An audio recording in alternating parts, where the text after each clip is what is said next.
অনেক বিষয়ে দ্বিমত আমরা প্রকাশ করছি, দ্বিমতের সুযোগ থাকছে অনেক বিষয়ে।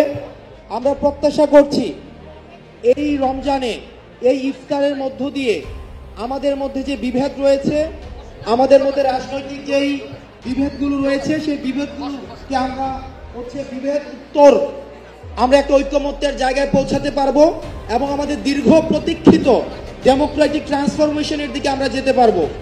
আমরা কি সংস্কার কার্যক্রমের মধ্য দিয়ে যাচ্ছি। আমরা প্রত্যাশা করছি খুব শীঘ্রই আমাদের প্রত্যাশিত সংস্কারগুলো সম্পন্ন হবে।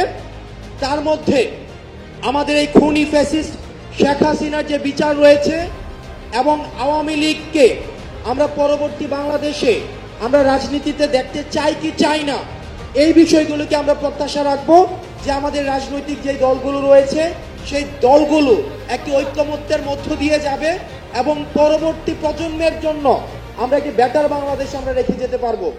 আমরা যে গণতান্ত্রিক সংকটের মধ্য দিয়ে পড়েছিলাম একটা দীর্ঘ সময়, আমরা যে অত্যাচার অন্যায় অবিচারের মধ্য দিয়ে আমরা যেতে হয়েছে, আমরা আশা করি রাজনৈতিক ঐক্যমত্যের মধ্য দিয়ে সেগুলোর উত্তরণ ঘটবে।